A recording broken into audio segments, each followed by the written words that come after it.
नुकत्याच देशातील लोकसभा निवडणुकांच्या तारखा या जाहीर करण्यात आल्यात. यामध्ये महाराष्ट्राचं मतदान हे 5 टप्प्यांमध्ये पार पडणार आहे. हे टप्पे नेमके कोणते असणार आहे, कोणत्या दिवशी मतदान होईल, हे थोडक्यात जाणून घेऊयात.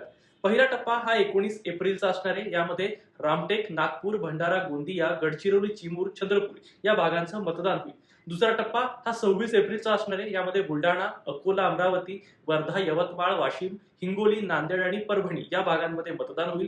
तिसरा टप्पा 7 मेला असणार आहे. यामध्ये रायगड, बारामती, धाराशिव, लातूर, सोलापूर, माढा, सांगली, सातारा, रत्नागिरी, सिंधुदुर्ग, कोल्हापूर आणि हातकणंगलेमध्ये मतदान होईल. आणि चौथा टप्पा हा 13 मेला असणार आहे. यामध्ये नंदुरबार, जळगाव, रावेर, जालना, छत्रपती संभाजीनगर, मावळ, पुणे, शिरूर, अहमदनगर, शिर्डी, बीड या भागांचं मतदान होईल. आणि शेवटचा टप्पा म्हणजे 5वा टप्पा हा 20 मेला होणार आहे. यामध्ये धुळे, दिंडोरी, नाशिक, पालघर, भिवंडी, कल्याण, ठाणे आणि मुंबईतील 6 मतदारसंघांमध्ये मतदान होईल.